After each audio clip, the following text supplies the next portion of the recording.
तो आज हम देखने के लिए जा रहे हैं क्लास नंबर 3। ये लेक्चर मेरा तीसरा हो गया जिसमें हम लोग बात करेंगे कि नागरिकता के बारे में। तो पहला क्लास में हमने अनुसूची के बारे में बताया था, जिसमें अनुसूची 1 से 12 तक हमने बता चुका है।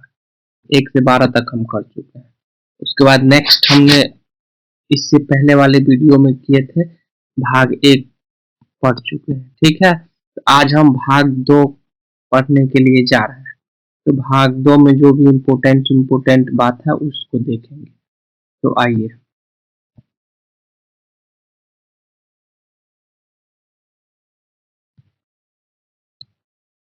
भाग 2 में क्या देखते हैं। तो भाग 1 में क्या था, भाग 1 हो गया है मेरा। भाग 2, भाग 2 में क्या है, भाग 2 में नागरिकता है। ठीक है, भाग 2 में नागरिकता है और नागरिकता से जो भी रिलेटेड आर्टिकल होगा वो कहाँ से कहाँ तक है, तो 5 से लेकर के 11 तक वह आर्टिकल है। कहाँ से कहाँ तक है, 5 से 11 तक आर्टिकल हो गया। 5 से 11 तक नागरिकता के बारे में दिया गया है, जिसमें पांचवा आर्टिकल अनुच्छेद कहता है कि नागरिकता की परिभाषा रहेगा। अनुच्छेद 5 में क्या कहेगा, नागरिकता की परिभाषा।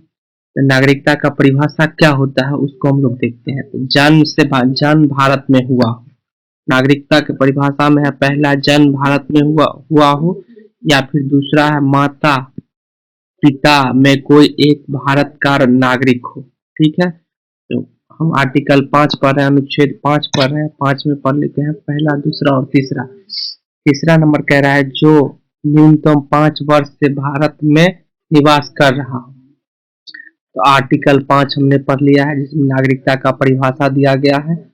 और परिभाषा में क्या होना चाहिए, वो उसका माता पिता में कोई एक होना चाहिए, या 5 वर्ष तक ये होना चाहिए, या फिर एक क्या था, एक ये था क्या, जन्म भारत में हुआ। नागरिकता के परिभाषा में कितना पॉइंट दिया गया है, 3 गो पॉइंट। पहला क्या हो, भारत में जन्म हुआ हो। दूसरा नंबर पे क्या है कि उनके माता पिता में से कोई एक भारतीय हो। और तीसरा क्या हो कि 5 वर्ष भारत में निवास कर रहा हो, 5 वर्ष से कंटिन्यू भारत में निवास कर रहा हो। ठीक है, उसके बाद बहुत इंपोर्टेंट यहाँ पे आर्टिकल 5 से लेकर के आर्टिकल 9 जो लागू हुआ था वो 26 नवंबर 1949 को। और यहीं से एक और क्वेश्चन आपसे पूछा जाएगा कि 26 हमारा संविधान को कब एडॉप्ट किया गया था। जब संविधान बन के तैयार हुआ था तो 26 नवंबर 1949 को ही मतलब एडॉप्ट किया गया था संविधान को, और संविधान दिवस भी यही मनाया जाता है। ठीक है, तो आइए, हमने अनुच्छेद 5 देख लिया। अब अनुच्छेद 6 पर आते हैं, पाकिस्तान से भारत जाने वाले लोगों की नागरिकता के विषय में। अनुच्छेद 6 क्या कहता है, जो आदमी पाकिस्तान से भारत आने वाले लोगों की नागरिकता के विषय में। ठीक है, जब भारत आजाद हुआ था उस टाइम जो लोग पाकिस्तान से भारत आना चाह रहे थे उसके नागरिकता के बारे में जो भी प्रावधान दिया गया है वो कहाँ दिया गया है, अनुच्छेद 6 में दिया गया है। ठीक है, नेक्स्ट है 26 जुलाई 1948 के बाद भारत आया और जिसने 6 महीना के भीतर पंजीकरण करा दिया, अनुच्छेद 6 है। अनुच्छेद 7 क्या कह रहा है, भारत से पाकिस्तान जाने वाले लोगों के नागरिकता के बारे में। तो भारत से जो लोग पाकिस्तान गया उसके नागरिकता के बारे में आर्टिकल 6 बता रहा है। इस तरह हमने क्या आर्टिकल 5 देख लिया। 5 में क्या कह रहा था, 5 में कह रहा था नागरिकता का परिभाषा, सॉरी 5 में क्या था, नागरिकता का परिभाषा था। ठीक है, यहाँ आर्टिकल 6 होगा, ये 5 नहीं है, ये आर्टिकल 6 है। ठीक है, आर्टिकल 6 हो गया। 5 में परिभाषा है, 6 में पाकिस्तान से भारत आने वाले के बारे में दिया गया है आर्टिकल 6 में। आर्टिकल 7 में दिया गया है जो लोग भारत से पाकिस्तान गए उसके नागरिकता के बारे में दिया गया है। आर्टिकल 7 हो गया। आर्टिकल 8 पे आ जाते हैं, अनुच्छेद 8 या आर्टिकल 8। अनुच्छेद को ही इंग्लिश में आर्टिकल बोला जाता है। ठीक है, आर्टिकल बोला जाता है। तो ठीक है, अनुच्छेद 8 कह रहा है भारत मूल के लोगों के लिए नागरिकता के प्रावधान। भारत में जो लोग रहते हैं उसके नागरिकता के प्रावधान है। तो भारत में क्या है कि एकल नागरिकता है। ठीक है, भारत का जब नागरिकता आपके पास होगा तो आप कहीं और का नागरिकता नहीं ले सकते हैं। अगर आप कहीं और का नागरिकता लेते हैं तो भारत का नागरिकता आपका कैंसिल कर दिया जाएगा। ठीक है, तो इसमें कुछ दिया गया है। NRI, नॉन रेसिडेंशियल इंडियंस, प्रवासी भारतीय जो होता है उसको क्या है कि भारतीय नागरिकता रहता है। इसलिए रहता है कि वो कहीं और रहता है लेकिन एक ही मतलब नागरिकता उसके पास है। वो कहाँ का नागरिकता है? तो भारत का नागरिकता है, इंडिया का नागरिकता है। सिटीजन ऑफ इंडिया, भारतीय नागरिकता का होता है। ठीक है, इसको भी नागरिकता दिया जाता है। PIO को भी दिया जाता है, भारतीय मूल के लोगों के लिए होता है, पेंशन ऑफ इंडियन ओरिजिन। और OCI को भी होता है, भारतीय ओवरसियर नागरिक।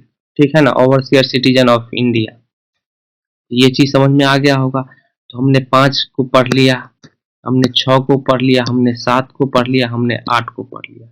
अब 9 में है नागरिकता का निलंबन। कुछ आदमी को नागरिकता खत्म कर दिया जाता है। ठीक है, उसके बारे में दिया गया है आर्टिकल 9 में।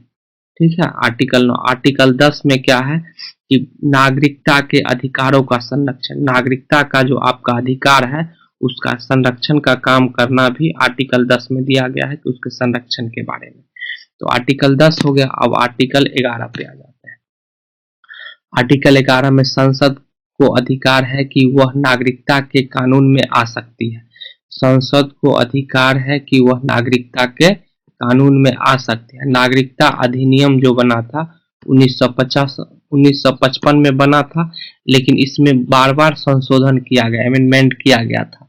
तो पहली बार 1986 में किया गया था, 1992 में किया गया था, 2003 में किया गया था, 2005 में, 2015 में और 2019 में किया गया था।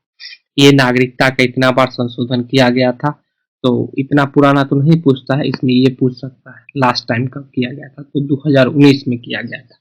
ठीक है, भारतीय नागरिकता प्राप्त करने के 5 तरीके। अगर आपको किसी आदमी को भारत का नागरिकता अगर लेना है, उसका 5 गो तरीका है। पहला तरीका 5 तरीका है, जिसमें पहला क्या है, जन्म से नागरिकता हो, मतलब किसी का जन्म भारत में हो, उसका माता पिता भारत का है तो उसको नागरिकता मिल जाता।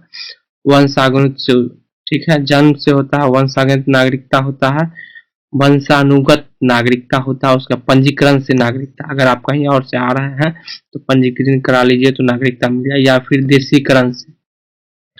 आर्टिकल आर्टिकल अनुच्छेद 3 में पढ़े हुए थे कि कोई राज्य चाहता है तो यहाँ मतलब भारत में मिल जाता है। जैसे सिक्किम 1975 में भारत का राज्य बना था, तो वहाँ का जो लोग था उसको नागरिकता दिया गया था। और कहाँ से दिया गया था? यहीं से, देशीकरण के नागरिकता, देशीकरण से, क्योंकि वो स्टेट जो था वो भारत में मिल गया था। और विलय से नागरिकता। ठीक है, स्वतः ही त्याग देना। नागरिकता आप खुद कहीं और का नागरिकता ले रहे हैं तो आपको त्याग देना चाहिए भारत का, नहीं तो आपको त्याग दिया जाएगा। तो स्वतः ही त्याग दिया जाता है, या फिर सरकार के द्वारा नागरिकता को खत्म कर दिया जाता है। तो निलंबन, अगर आप यहाँ किसी और किसी और राज्य मतलब कंट्री से नागरिकता ले लिए हैं और यहाँ का नहीं नागरिकता त्यागे हैं, तो सरकार आपका नागरिकता को रद्द कर देगा। और नागरिकता से वंचित जो किया जाता है वो 3 आदमी को किया जाता है। पहला, पागल को। देखिएगा, पागल अगर कुछ कर देता है तो उस पर कानून कार्रवाई नहीं होता, उसके लिए कोई संविधान नहीं है, उसमें उसका वो भारत का नागरिक माना ही नहीं जाता है। ठीक है, इसलिए पागल को क्या क्या किया जाता है? नागरिकता से वंचित कर दिया जाता है। जो आदमी बैंकक्रप्ट हो जाता है, दिवालिया हो जाता है, उसको भी नागरिकता से मतलब उसको वंचित कर दिया जाता है। और जो देशद्रोह हो जाता है उसको भी नागरिकता नहीं दिया जाता। तो यह 3 आदमी जो है, कौन सा? तो पागल, दिवालिया और देशद्रोही, इन तीनों को नागरिकता नहीं मिलता है। तो चलिए, आज की वीडियो में हमने भाग 2 खत्म कर दिए हैं। अब अगले वीडियो में भाग 3 पढ़ेंगे, जिसमें फंडामेंटल राइट है और वो बहुत इंपॉर्टेंट है। और उसका थोड़ा सा वीडियो भी ज्यादा बड़ा बनेगा, मतलब आधा घंटा का अप्रोक्स बनेगा ही बनेगा। ठीक है, तो आइए एक बार हम लोग रिवीजन कर लेते हैं, इसका क्विक रिवीजन। तो आइए, तो ये जो हमारा था नागरिकता, ये नागरिकता कहाँ से कहाँ तक था? आर्टिकल 5 से लेकर के 11 तक में था। तो 5 में क्या था? तो परिभाषा था, डिफिनेशन था। ठीक है, डिफिनेशन था 5 में। 6 में क्या था? 6 में जो लोग पाकिस्तान से भारत आए हैं उसके नागरिकता में, तो यहाँ लिख देते हैं पाकिस्तान टू भारत, उसकी नागरिकता में। और 7 में क्या दिया गया था, भारत से जो लोग पाकिस्तान गए उसकी नागरिकता में। 8 में क्या था, तो जो लोग भारत में रहते नहीं है लेकिन भारत की नागरिकता है, जैसे NRI हो गया, NRI, PIO हो गया, इन लोगों की नागरिकता के बारे में। 9 नंबर में क्या दिया गया था, एक बार देख लेते हैं। 9 नंबर में दिया गया था आपका नागरिकता से निलंबन। 9 नंबर में नागरिकता से निलंबन के बारे में, नागरिकता के बारे में। 10 में संरक्षण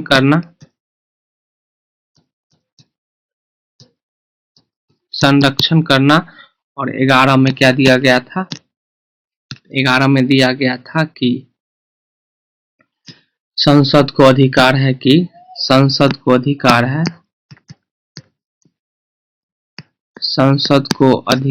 कि वो नागरिकता में आ सकता है और अमेंडमेंट मतलब संशोधन कर सकता है।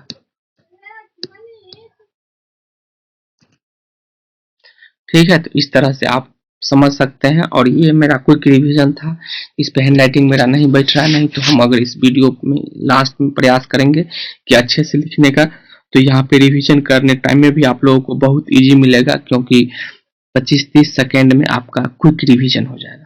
तो चलिए, थैंक यू फॉर वॉचिंग। अब नेक्स्ट में है 12 से लेकर के आएगा 36 तक है, सॉरी 36 तक है या 35 तक है।